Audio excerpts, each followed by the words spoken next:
بسم الله الرحمن الرحيم ومنهم من يستمع إليك وجعلنا على قلوبهم أكنة أن يفقهوه وفي آذانهم وقرا وإن يروا كل آية لا يؤمنوا بها حتى إذا جاءوك يجادلونك يقول الذين كفروا إن هذا إلا أساطير الأولين وهم ينهون عنه وينأون عنه وإن يهلكون إلا أنفسهم وما يشعرون. مخکینو آیاتونو کی دا آخرت یرا بیان کړه، یرا دا آخرت په شرک باندې چې چا دا الله تعالی سره یې صدار جوړ کړیو، دا غي د آخرت انجام چې به کومو شریکانو باندې ادبارو او دا ملای پی تړلا چې دوی به من خلاصي او زمونږه سفارش وکړي، نو هغه شریکان به په کار را نشي او بیا به د هغه خپلو خبرو نه انکار کوي. ومنهم من یستمع الیک، او زورنا ذکر کئی په انکار د قرآن کریم باندې چې هغه وجه ده د دوزخ ته د تلو، د دوزخ ته د تلو وجه سوا هغه وجه دا وه چې دی د الله تعالی د آیاتونو انکار کو، د قرآن کریم نه فائدہ نه اخیستله. قرآن کریم هغه مؤثر او د ځان د پاره فائدہ من نه ګڼو، د هغې د وجې نه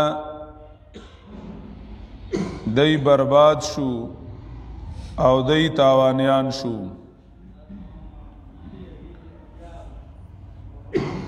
قانون دا دی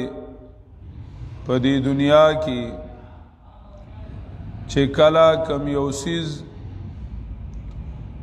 د څه دپاره الله تعالی پیدا کړی وي او په هغې کې استعمالی، نو هغه څیز نه فایده هم بنده حاصلولی شي، فایده یې په لاس باندې راشي، فایده یې په لاس راشي او هغه څیز ضایع نشي. لکه لور دی، دا ریبلو له جوړ شوی دی، نو کله چې په لور باندې ریبل کوي نو هغه لور صحیح وي، فائدہ ته هم بندوالی، خو که دا لور یو طرف ته وغورځوي او پروتی خاورو کې یا یو طرف ته پروتی، نو فائدہ دې ته هم وانغستله او هغه زنګومو کی او خراب شي، زنګو کی او خراب شي.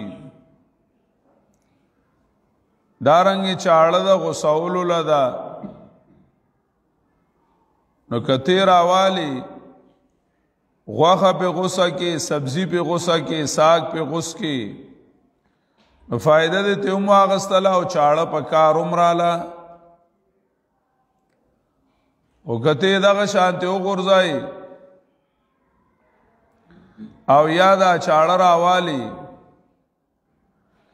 او د دینه د تبر کارلی او یا د چاړې نه د لور کارلی، نو چاړه به هم خراب شي او فائدہ به درته هم ملاو نشي. دغه شان د انسان دا پرزی دي، غوږونه دي، زړه دی او سترګې دي. دا الله تعالی موږ له راکړي دي د یو کار دپاره چې موږ به په هغې باندې یو کار کوو، چې کله موږ په دې اندامونو باندې هغه کار نه کوو نو دا اندامونه به شړ شي، زنګ به پې راشي، او یا دا اندامونه موږ د هغې مقصد خلاف استعمال کوو، الټه به تاوانیان هم شو، ځکه دا اندامونه موږ سره د یو کار دپاره امانت دی. نو الټه به تاوانیان هم شو، الله تعالی به رانه تپوس کوي. او دویمه دا ده چې هغه خپل د الله تعالی راکړي اندامونه هغه به موږ ضایع کوو، ضایع به هم شي. غوږ شو او سترګې شوي او د پوهې عقل او د زړه طاقت شو، نو یوه خبره دا ده چې دا د الله تعالی موږ سره امانت دی، د دې باره کې به زموږ نه تپوس کیږي. الله تعالی فرمایلی دي ان السمع والبصر والفؤاد كل اولئک کان عنه مسؤولا. ان السمع والبصر والفؤاد كل اولئک کان عنه مسؤولا. وګونه، سترګې او زړه د دې هر یو باره کې به تپوس کولی شي، الله تعالی به تپوس کوي. نو موږ له راکړي دي، موږ سره امانت دی، الله تعالی به تپوس کوي. مطلب دا دی چې داسې نه ده چې ګینی دا اندامونه موږ استعمال کړل او څنګه هم استعمال کړل نو زموږ نه به د دې باره کې تپوس نه، او موږ دا ووایو چې دا نیچرل پاور دی، قدرتی طاقت ته بنده کې او کارنګه استعمالی دے د دې په دې استعمال کې آزاد دی. نه، الله موږ له اختیار راکړی دی، موږ له الله اختیار د دې د استعمال راکړی دی، خو د اختیار د استعمال راته یو قانون ویلی دی چې په دې قانون استعمال کې نو ثواب به دله درکم، او که د دې قانون نه د خلاف استعمال کړل نو عذاب به وي، بیا به در باندې عذاب راځي. نو یوه خبره دا ده چې د دې اندامونو په استعمالولو کې موږ آزاد نه یو، د دې حساب کتاب به چکاول غواړي،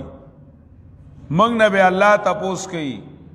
نو لکه دا خبره د آزاد خیال خلکو غلطه شوه چې جسم اپنی مرضی اپنی،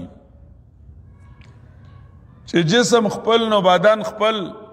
چې څنګه موږ چې کمدنو استعمالو نو استعمالو به، دا خبره چې دا نو دا غلطه ده. دویمه دا ده چې دا موږ له الله تعالی را کړي دي، د دې مقصد د الله تعالی معرفت، د الله تعالی د حکم مطابق استعمالول یعنی عبادت. او دا معرفت او عبادت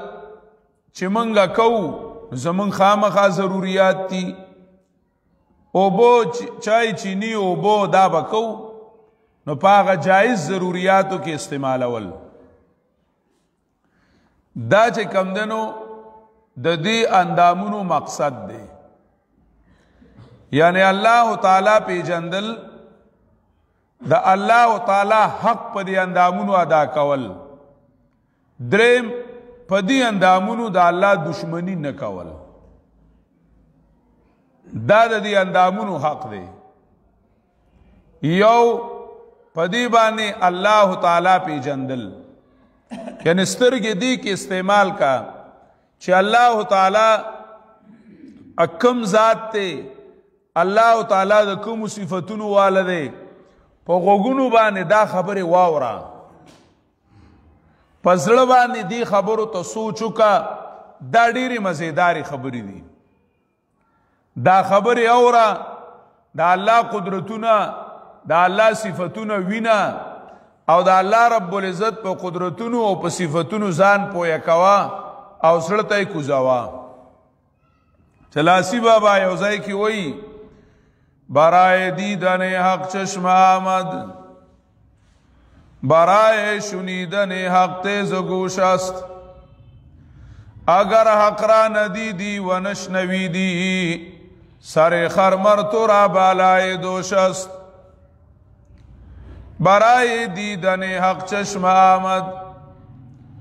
دا اللہ رب العزت دلیدو دا پارا دا اللہ دا قدرتونو دلیدو دا پارا اللہ سترگی را کڑی دی برای شنیدن حق تیز گوش است دا اللہ تعالی دا اوریدو دا پارا دا اللہ دا صفتونو دا اللہ دا دین دا اوریدو دا پارا اللہ تعالی غوگون را کڑی دی اگر حق را ندی دی و نشنوی دی سر خرمر تو را بالائے دوش است کہ اللہ تعالی صفتنا و دا اللہ کلام دا دیوان اوریدو دا اللہ قدرتون دی پیون لیدل نو سر خرمر تو را بالائے دوش است بیا زمونږ د اوږو د پاسه چې کم سر پروت دی نو دا د انسان سر نه دی دا د خر سر دی یعنی مقصد بدل شو بیا که صرف دنیا کې استعمالولی نو دا فائدہ نه کوي په دنیا کې خو خروم د دې په استعمال پوهیږي خروم دا پوهیږي چې دا خوړلی او دا نه خوړلی خروم چې کمدنو خطرناک آواز پیژني چې خطرناک آواز وشي نو غوږونه نیغ کی چېرې د یو طرف نه خطره ده په دې باندې خو خروم پوهیږي چې ضرري او فائدمن څه شی دی انسان چې کم مقصد لا پیدا دی پاغه مقصد کې غوږونه استعمال نشو نو دا د خر او د انسان په غوږونو کې بیا فرق نشته انسان عبادت لا پیدا دی نو غوږوم عبادت لا پیدا دی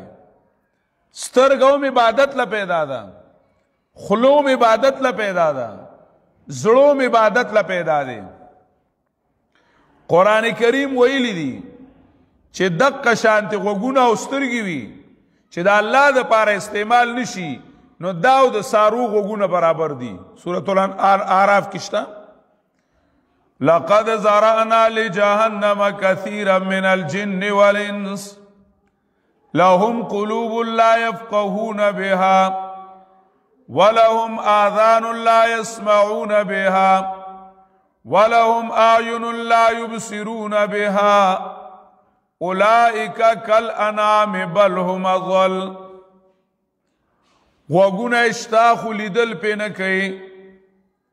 څه مطلب غوږونه اشتاق اورېدل پې نه کوي نو د الله دین پې نه اوري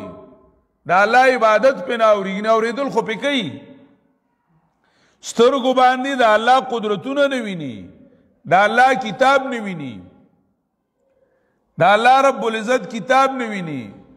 زړه د الله تعالی د پاره نه استعمالي نو الله تعالی وی اولئک کالانعام بل هم اضل کته وای چې دا خو ډیر سترګور دي د کم ځای نه کیمرا سیټ کړی دا او د کم اسمان خانون خلق پس مکه کی ویني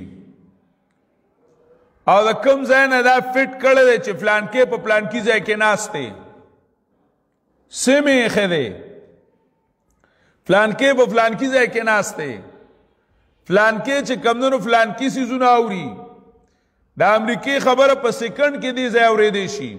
غوږ دومره تیز شو چې دا امریکای خبره دی ځای اوري په موبایل باندې او په یو سو په بل سو او لیدل دومره شو چې ډایرکټ لیدل کوي او عقل دومره شو چې اوس په هوا کې لوزي الله تعالی فرمایي وجعلنا لهم سمعا وابصارا وافئدة فما اغنى عنهم سمعهم ولا ابصارهم ولا افئدتهم من الله من شيء اذ كانوا يجحدون بآيات الله. ما دی کافرانو لرا ډیر غوږونه او سترګې او زړه ورکړی خو چې کله د الله د آیاتونو نه انکار وکړو، د الله د قدرتونو نه انکار وکړو، نو هغې غوږونو سترګې وله هېڅ هم فایده ورنه کړه، هغې وله هېڅ فایده ورنه کړه. یعنې په دنیا په څیزونو کې استعمالولو هغې وله معمولی فایده هم ورنه کړه، چې په دنیا کې استعمالول نو هغې وله هېڅ فایده ورنه کړه. اصل په خپل مقصد کې استعمالول دي، دنیا کې استعمال کړل نو څه چل دی. نو قرآن کریم دا خبره ذکر کوي چې که یو سړی قرآن اوري، یو سړی د حق بیان ته غوږ ایښی دی خو هغه په دې باندې ځان نه پوهه کوي او دا خبره زړه ته نه کوزوي، یعنی چې کم مقصد د اوریدو دی هغه مقصد نه حاصلوي، کم مقصد د لیدو دی هغه لیدل نه حاصلوي، کم مقصد د زړه پوهې دی هغه پوهې نه حاصلوي، نو د دا اندام خراب شي. مطلب د خرابېدو دا چې دی بیا د الله د پاره نه استعمالیږي، دی ضد او عناد راوالي، وی ناورم د دې حق پرست خبره، دی دروغ وی مړه هسې ګپ لګوي، نو د هغه دې خبرو ته ګپ وي، دروغ ورته وي، ضد او عناد یې پکې، نو که بیا دی واوري نو څه فایده. د دغه اندامونه هغه الله تعالی هموار کی. مطلب دا دی چې الله ته ناراضه شي، نو اوس الله تعالی د ده هغه اندامونو باندې خپل کلام نه دی سودو، د ده په دې سترګو باندې خپل صفتونه نه دي سودو او خپل کتاب یې پې نه دی سودو، د ده په دې زړه باندې خپل کتاب نه دی سود، نو بندي کی والا. لکه یو نوکری او هغه یو ورځې غیر حاضري وکړي، نو افسر ورته ووایي هلکه غیر حاضري دې وکړه، غیر حاضري دې وکړه، خو ګوره که بیا د پاره د غیر حاضري وکړه نو ښه بدله ني. دی بله ورځ بیا غیر حاضري وکړي، بیا یې لاندې کي، هغه راشي نو بیا یې لاندې کي، بیا لکه ما مخکې تا ته ویلي و، دی ورته ویې رجي او داسې او هغسې، هغه ورته یې زه ټیک شوم، دې پیره مې د عذر واورېدو چې یاره یخني وه، موټرسایکل راته پنچر شوی و، دا چل دی او هغه چل دی، خو که بیا غیر حاضر وي نو ګوره بیا به ټیک ني. وارننګ یې وله بیا ورکړو، په درېیم ځلې بیا چاپه یې ولګوله چې ویې کتل سړی غیر حاضر و، لیکلې پې وکړل وی د میاشت تنخوا بند ده، او ده ته چې کوم الاونس میلاوېده هغه الاونس بند، ده چې کومه چوټي اخیستله بیا دپاره ده ته چوټي بند، دی دفتر ته درخواستونه وړي راړي، یاره جي ګوره جي او داسې چلې جي او داسې چلې، هغه ورته زما ګناه شته، وی ما درته یو ځلې ووي، بیا مې درته ووي، بیا مې درته ووي، ته سړی نه شوې، تنخوا مې دله بنده کړه. دا د افسر بنده کړه، خو د افسر پکې څه نقصان شته؟ افسر پکې څه ګناه شته؟ وی دا چا؟ وی دا ما په خپله، نو ګیله مه کوه ده بله،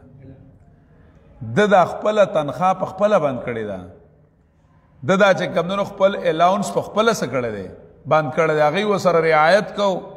او ده چې کمدنو هغه په خپله په لته باندې څه کو وو. ده وخت الله تعالی دله غوږ ورکړو،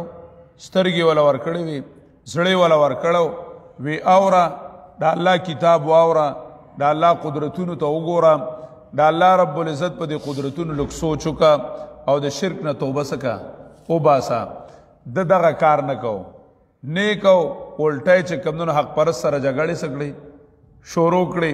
دا ته دروغ وای، باسونه مناظرې ورسره شروع کړې. الله تعالی وی بس دی په دې غوږونو باندې زه خپل کتاب نور نه سود کومه، نو د الله رب العزت په دې کې څه ګناه شته؟ نعوذ بالله. دې کې دا الله څه زیاته کړی دی. د ته مکه والا کا سمشه توبه وباسا، مکه سمشه توبه وباسا. نو الله تعالی ته ناراض شو. نو هغه زړه ول د خپل قران نه واړو،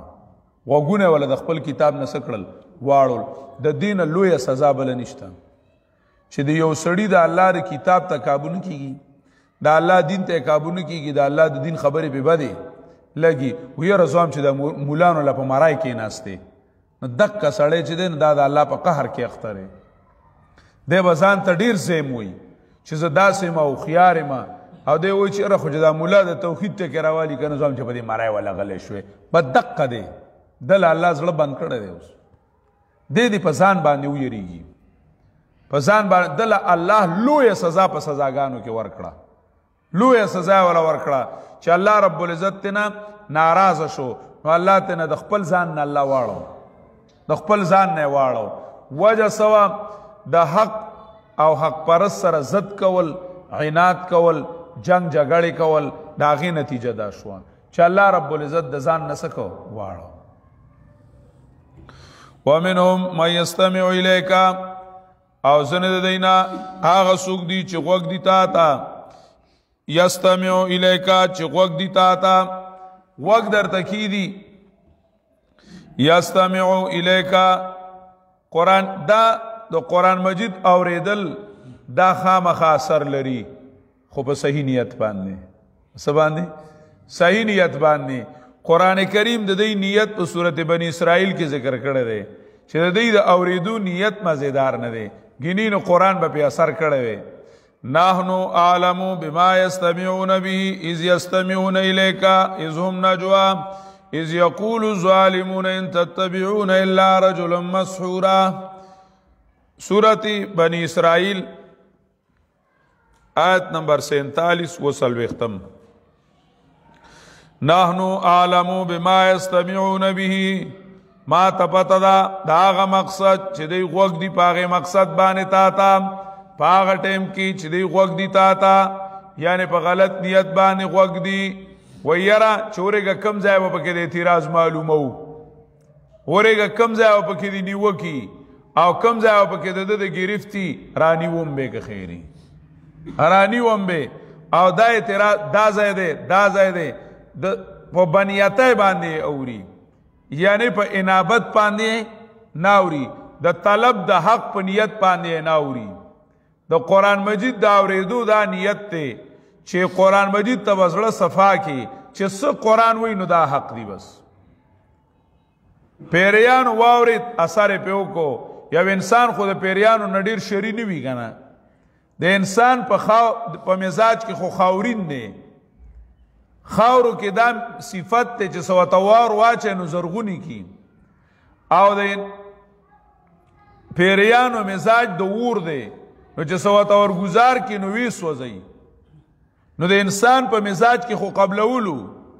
خو چې کله درت کول شروع کړو ایزلر کوا. قرآن کریم ذکر کړی دی دا وی ان اوتیتم هذا فخذوه وان لم تؤتوه فاحذروا. کدا سے مسئلے کینو منئیے او کدا سے کینو می منئی، نو دا خو مقصد د پاره اوري، دا خو د خپل میشن د پاره اوري، دی خو د خپل طبیعت بندره، دی خو د الله بنده نه دی، دی خو د خپل طبیعت په دغه باندې په سر باندې قرآن اوري. نو دغه اوریدل اثر نه کوي. قرآن مجید باوري داسې نیت باندې چې د الله تعالی کوم کتاب دی بس ما ورته زړه صفا کړی دی چې الله رب العزت سوی زبې منم، سوی زبې منم. نو اذ یستمعون الیک ومنهم من یستمع الیک، او ځینې د دین هغه څوک دي چې غوږ دي تا ته. وجعلنا علی قلوبهم اکنه، او ګرځولې مې دا په زړونو د دوی باندې پرده. وجعلنا علی قلوبهم اکنه، او ګرځولې مې دا په زړونو د دوی باندې اکنتن پرده. الله تعالی وی ما په پرده وګرځولې. سورۃ حمیم سجدہ 5 آیات کی ہوئی وقالوا قلوبنا فی اکنة مما تدعونا الیہ وفی آذاننا وقر ومن بیننا وبینک حجاب فعمل اننا عاملون. قالو دا خبره په خپله کوي چې زمونږه زړونه په پردو کې دي، په خپله وی په موږ باندې رورې بله نه خیږي. ښه قلوبنا فی اکنة مما تدعونا الیه، زمونږ زړونه په پردو کې دي د هغې نه چې تاسو ته موږ رابلې هغې ته، یعنې ستا په دې مسلو باندې موږ نه پوهېږو، دا مسلې په موږ نه پوهېږو. مطلب دا چې دا په موږ باندې اثر نه کوي. ځنې وایي موږ په غټ پیر او په غټ مولا په غټ پښتون لا څخه دی، په موږ بله نه خیږي. ښه هسې به یو مولا لګیایي، هسې به یو مولا لګیایي، وی په ما باندې بله نه خیږي. دا چې کوم دی نو چې د دا وي نو الله وی زه صحیح ده چې ته وایي زه بله نه قبلومه، نه د الله منم نه د پیغمبر. شاپور شیخ صاحب رحمه الله تعالی وی یو مولا ته مې وی چې خبره داسې ده داسې ده داسې ده، وی راته وایي چې ښه راته پته ده چې حقه مسله کوي، خو پنجپیرینو نه منم. وی راته بیا د دې نه پس څه وایي چې که جبریل راشي که نه او په غوږ کې راته ووایي چې دا مولا حقه وایي، وی والله که دې ومنم. د زړه به الله نه بندوي، لکه د ده نه به الله نه ناراضه کېږي. نو بس الله تعالی وی ته وایي چې په ما بله نه خیږي، نو بس که او به نه خیږي در باندې. وجعلنا علی قلوبهم اکنة، الله وی ما هم بند کړل. به تا باسې ټوکې ټوکې کولې او شوه رښتیا د ټوکې نه څه شوه، بوکه شوه. تا چې کمدنو دا خبره کوله چې په ما بله نه خیږي او زه چې کمدنو بله نه منم، نو بس الله تعالی ولا زړه تعالی کو جراندای کوله، یعنی اوس په قرآن کریم باندې نه پوهېږي او د الله رب العزت په دین نه پوهېږي. دا سزا ده د ده د بد عمل. وایي چې مرچکې خوري نو خوله به دې ترخیږي، چې مرچکې خوري خوله به دې ترخیږي. نو چې کله یو سړی بد عمل کوي نو الله تعالی ته ناراضه شي، نو زړه والا بند کی، هغه بیا د الله کتاب له نه راځي. وجعلنا علی قلوبهم اکنة، او ګرځولې مې دي په زړونو د دوی باندې پردې د پوهېدلو د دې قرآن نه، ان یفقهوه من ان یفقهوه، د پوهېدلو د دوی نه په دې قرآن باندې، یعنې دوی په دې قرآن باندې اوس نه پوهېږي. هسې به ټیک د آیاتونه وایي خو په حقیقت باندې پوهېږي نه. ان یفقهوه دا چې دی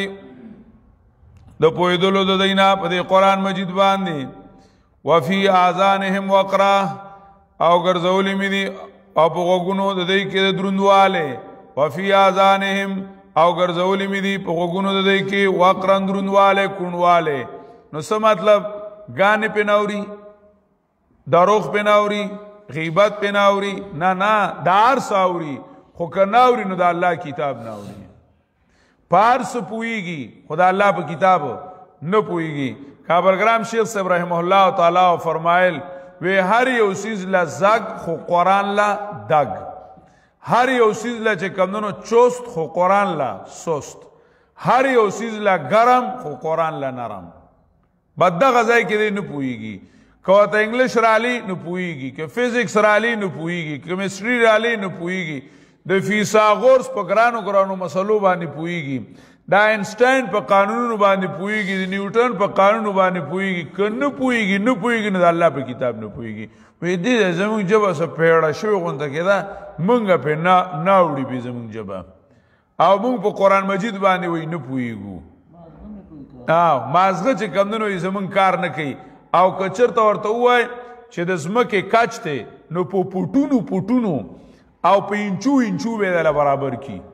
او دا ټولې خسرې ورته داسې یادي پلانکی نمبر خسره د پلانکي ده، پلانکي ده، پلانکي ده، پلانکي ده، پلانکي ده. که د دوکان حساب کتاب ورته په یو کړ کې درته کوي. که نور ورته څه ووایي نو هغې له بدي، خو یې په قرآن زموږ مازغه کار نه کوي. دا ولې الله ته ناراضه شوی دی، په قرآن یې له مازغه بند کړل. وفي اذانهم وقرا، او په غوږونو د دوی کې د دروندوالی. سوچ وکړئ که نه، د منگ هر یو سړی د ځان ته سوچ وکړي، منگ د ورځې نورې خبرې څومره اورو او د الله والا څومره اورو. بس سوچ ته سړی وکړي نو. لکه د دنیا جایز ناجایز پرېږدوه، لکه ګانا، فلم، دروغ او غیبت دا پرېږده دا خو ګناه دی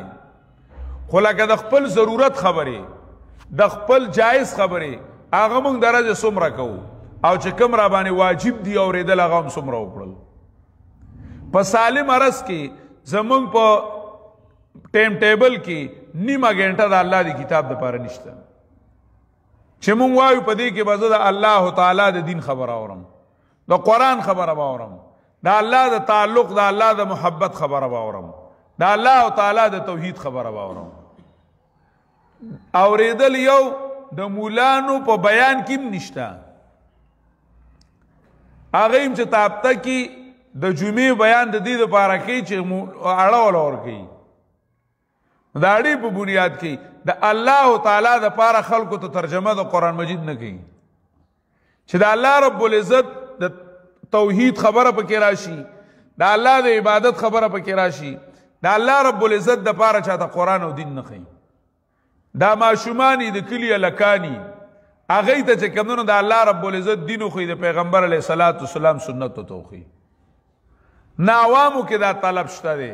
نو چې ما مخکې وي چې نه استعمالی نو زنګ پې راځي نه نو چې استعمال نشو نو زنګ پې راغی نو الله له غوږونه د قرآن نه بند کړو اوس په قرآن چې سړی لږ لږ وموري نو مینه یې ورسره څه شي پیدا شي نو چې بالکل له خواله نه راځي نو بس لوی ته موړ شي نو بس پرېږدوی نو بیا اورېدو ته د سره کابو نه کېږي وفي آذانهم وقرام او ګرځولې مې دي په غوږونو د دوی کې او ګرځولی مې دی په غوږونو د دوی کې دروندوالی وان یروا کل آیة لا یؤمنوا بها زړه بند شو نو کله کله پیغمبر ته وایي تاسې وایي چې زه د خدای پیغمبر یم موږ ته یو نښه وښایه که نه چې زه د خدای څه یم پیغمبر نو پیغمبر هم انسانو زړه کې ویرالل چې دی څه وایي چې دا سپار غر دی د سرو زرو شي نو خو خدای دی وله د سرو زرو کي که نه کیدی شي په دې سره راوړي ایمان راوړي الله ورله تسلي ورکوي وان یروا کل آیة لا یؤمنوا بها او کو ویني دی هر یوه نښه ایمان نه راوړي په دې باندې بالکل یقین هم نه کوي هسې وایي بیا به وایي جادو دی قرآن کریم صورت حجر کې وایي وان یروا کل آیة او کو ویني دی هر یوه نښه ایمان نه راوړي په دې باندې تر دې پورې ایمان راوړل خو لا لویه خبره ده الټه جګړې لپاسي باسونو لپاسي وی قرآن ته د لاسوالې وی دا دې څه ویله دی زمونږ د پلار نیکه دین چیلنج کوي دی زمونږ چې کمدنو د پلار نیکه قانون چیلنج کوي دی زمونږ ملکی قانون چیلنج کوي راوالی ته د قرآن د لاسونو بندیز پې ولګوي وی حتی اذا جاؤوکا یجادلونک تر دې پورې چې راشي دی تا ته نو جګړې کوي او باسونه کوي تا سره یجادلونکا جنگ جګړه کوي تا سره د خولې جنگ باسي که نه خلک د خولې تکرار چې وکړي نو موږ د جنگ نه وایو چې یو بل سره د خولې جنګ وکړي تا داسې او تا داسې چلو کو تا داسې چلو کو نو خلک وایي پلان کې ځای کوي د هغوی دواړو جنګ و جنگ یوازې د لاس غوزار ته نه ویلی کېږي دا د خولو خبرې اترې دې ته هم څه ویلی شي جنگ نو نبي علیه صلات وسلام ته وی نه منو مړه نبي علیه السلام و چې د الله کتاب دی وی دا تاسې وایي چې د الله کتاب دی نبی علیہ الصلوۃ والسلام ته تاسو ته لغوه کې ناند بم باندې بل نه خيږي سړیا دا څه شي جنگ نه دی څه شي دی حتا تر دې پورې اذا جاؤوکا چراشدی تا تا یجادلونک نو باسونه کوي او جګړه کوي تا سره پاباس کې دا خبره ذکر کوي باسونه کوي نو پای کې دا وی یقول الذين كفروا ويا کسان چې نه مني دا الله توحید نه مني دا الله قرآن یقول الذين كفروا وایا کسان چې انکار کړی دی ان هذا الا اساطیر الاولین نه دا قرآن کریم مگر قصې د پخوانۍ قصې دي شروع کړي دي موسی داسې چلو کو فرعون داسې چلو کو هغوی داسې شو بیا تباه و برباد شو بس پخوا به خلک ناست حجرو کې به قصې کولو جوړ تم څه کوئ قصې کوئ کله وایي عادیانو سمودیانو سمودیانو یو بل سره دا چلو کو عادیانو دا چلو کو هود دا چلو کو نو عادیان تباه شو باز دی قصې دي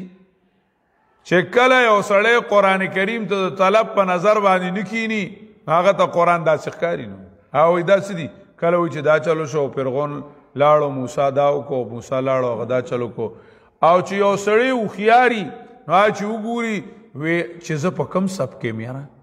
زه به د موسی هغې سب کې یم که زه به د فرعون په هغه سب کې یم نو هوښیار سړی سوچ کوي چې زه کم یو کې ولاړ قرآن مجید واقع بیان کی ابو جہل دا چلو کو پیغمبر دا چلو کو ابو جہل دا چلو یاره سوچو کی دی زمون مخې ته یو عالم بیان کوي د پیغمبر خبره کوي ځنې خلک هغه ته مخې ته راوچتېږي مشت و ګریبان کېږي چېرته دا مولا د پیغمبر په ډله ني او دا چې کم سړی ورته مخې ته ولاړ شوی ده د ابوجهل په ډله ني چېرته او زه ځان ګورم چې زه د ابوجهل په ډله یم که زه د پیغمبر په ډله یم کلا و حاشا این حکایت نیست این نقل حال ما و توست خوش ببین مولانا رومی وی دا قصی ندی وی دا زما استا نقل لے ما او تا خی چې تو په کم صف کې ولاړې د فرعون طرف ته ولاړې که د موسی طرف ته ولاړې د نبی علیہ الصلوۃ والسلام طرف ته ولاړې که د ابو جهل طرف ته ولاړې وګوره لږ ځان په قرآن کریم کې چې ته چې کمدنو د سلولي د زوی صفات تی درکې او کنه د ابوبکر صدیق او د عمر صفات تی درکې د چا خوینه یې درکې د منافقانو یې درکې او که د مسلمانانو خوینه یې درکې لږ ځان په قرآن کریم کې وګوره نو چې طلب نی نو هغه وایي ښکلې قصه وکړه وی موږ ته یوسف علیه السلام د زلیخې هغه قصه وکړه قصه وایي یوسف علیه السلام او زلیخې قصه وکړه دا پیس جان قصې دي جوړې کړي دي ولدار یوسف علیه السلام او د زلیخې قصه ده دا چې کمدنو د عاشق او د معشوق کسی کی قرآن کریم خو حقیقت بیانی قرآن کریم د قصو پر رنگ کې ما او تا ته ځان ښیي چې وګوره پکې لږ ځان نو دی داوی ان هذا الا اساطیر الاولین دویم مطلب ان هذا الا اساطیر الاولین ندی دا مگر قصې د زړو یعنی دا د زړو وخت سره لګي مونږ سره نه لګي مونږ یاره ایجوکیټډ یو مونږ امپورټډ یو مونږ کمپیوټرایز دور د ماډرنیزم یو مونږ چې کمدنو جدت پسند یو مونږ ډېر ایډوانسډ یو مونږ خو ډېر په بره باندې لاړو او ته چې کمدنو حقه زوړي امام او سړی تراوي خلک نن سبا کم ځای ته ورسېد سپوږمۍ ته ورسېدلو خلک نن سبا چې کمدنو جهازونه او اوسپنې په دغه کې ولوځي نو څه چلو شو د خدای نه بره شو د الله نه لکه چې جهاز بره وخېجو نو د الله نه بره لاړل د الله نه زیات شو تا نن تی په مشیندرو باندې او په پکو باندې الوځای الله دغه شانتې تخت په هوا چې کمدنو د سلیمان څه کړی دی الوځولی دی ته نن الوځای په خوا سوره صدای مخکې الله تعالی دغه شانتې څه کړی دی الوځولی ته وایې په دریاب کې چې کمدنو ما کشتۍ روانې کړې دا مې وکړل دا مې وکړل دا تا نن روانې کړي نوح علیه السلام په خوا چې کمدنو لوی بیړی پکې جهاز کې څه کړی روان کړی په دریاب کې او په طوفان کې روان کړی سالم طوفان کې د نوح علیه السلام کشتۍ څه نه شوې ستا کشتۍ باندې چې طوفان راشي نو یو ځای کې ودروي بس نور څپر نه کېږي طوفان راغلی دی هغه هغه شپږ میاشتې طوفان کې روانه وه ته ځان ته ترقي یافته وایې ته هغه ترقی یافته و د الله بندګانو نو تم ترقی یافته نو د الله څه شه بنده شه که نه نو دی وایي دا زړو سره لګي او اوس سره نه لګي اوس کمپیوټرایز دور دی ترقی یافته لږ غونته کېږي دې دور سره په دې قانون کې لږ څه پکار دی ترمیم پکار دی ترمیم پکار دی دا ځنې مادي چې دي که نه د قرآن مجید دا د دې دور سره چې لګي نه لګي نو لږ غونته کې دي کې دغه پکار لکه داسې لږ نبی علیہ السلام ته ویلو چې او بدله لږ دې کې څه وکړه ترمیم وکړه ترمیم وکړه اقبال ویلو خود بدلتے نہیں قرآن کو بدل دیتے ہیں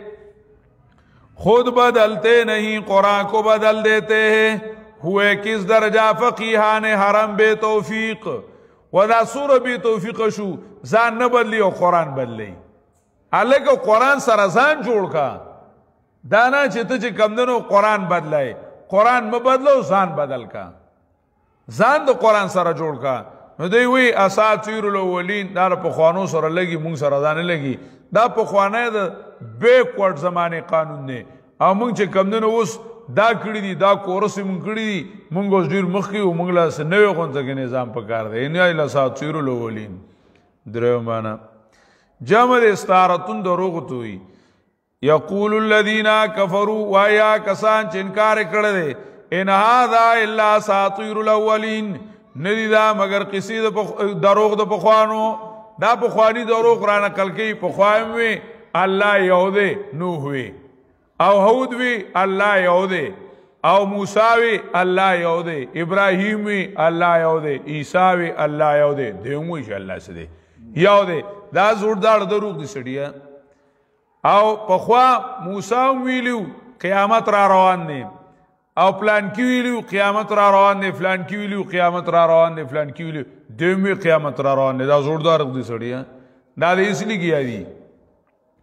ان هذا الا اساطير الاولين نه دا مگر دروغ د بخوانو وهم ينهون عنه وينأون عنه او دی ينهون عنه منا کوي خلق د قرآن نه او خپلوم بیرته کیږي د دینا خپلم نه مني او نور خلق تنوم بیرته کوي ينهون عنه نور منا کوي د قرآن نه وينأون عنه او خپل بیرته کیږي د دینا د مطلب او دی منا کوي خلق د پیغمبر نه چې دل خواله مزي وین او نانو او خپلوم بیرته کیږي د تابعدارای نه درې مطلب وهم ينهون عنه او دی منا کوي خلق د تکلیف د پیغمبر نه چې کچا د باندې لاس اوچت کو نو زبو سره پوشم زمارو اره دی وین او نانو او بیرته کیږي د تابعدارای او د منلو دا غنا منی نه خوځي زولي وسره پالي قرآن مجید وای دا ځان تبا کولی زنه اوسوم وای ویرواره ولا بیان کوا خو ګره مانم دینا قسم دې کو څوک د تبرو وګوري دا چې کمندونو عزیز ولی پالی ویرواره څوک د تبرو نشي کته اوله دا د په سر باندې عزیز ته ټوپک نیوي ستا پوګه ټوپک نیوي او عزیز چې کمندونو هغه گزار ورکې دا پښتون کار دی نو د خپل پښتونولي جمعه تراوړي خو خبره ده نه مني وی ګورې مانه مې نه د پلان نیکه طریقه نشم پرې خوده خو ټبر ته د ولاړ یم عزیز ولای ته ولاړ یم دا ځان تبا کولی د ابو طالب ډیر وخت چې کمدنو د نبی علیہ السلام رسته کړي وا څه فائدې ولا مور نه کړه ولی منلې نه وا وهم ينهون عنه او دی منا کوي خلق ددنا وينأون عنه او بیرتکی په خپل د تابعداراینا وَإِن يُهْلِكُونَ إِلَّا أَنفُسَهُمْ وَإِن يُهْلِكُونَ إِلَّا أَنفُسَهُمْ او نه تبا کوي دی مگر خپل ځانونه په دې ځان تبا کو وما يشعرون او دی پویږي نه چې ځانم تبا او برباد کو په خپل هلاکت اوس نه پویږي د نشستن وته څه شوی دا لګیدل دا خو چې کله دا سترګې پټی شي نو د هلاکت پته بوتول کی چې سوما تباوما اوس دې په دې نه پویږي شرک تباہی دا بدعت تباہی دا رسم و رواج صدا تباہی دا گناہونه صدا تباہی دا دے پا تباہی کی دے خودے پوئیگی نا جز سیما تباہی ما چیز تحقیقت سترگی کلاو شنی دخپل تباہی پا تو بودسشی اولگی رستو حال ذکر گئی وَإِن يُهْلِكُونَ إِلَّا أَنفُسَهُمْ او نا تباہ کی دی مگر خپلزانو نا او دی پوئیگی نا آخر دان یا رب لک الحمد کما انت اہلہ وصل وسلم على سيدنا محمد كما انت اهله وفعل بنا ما انت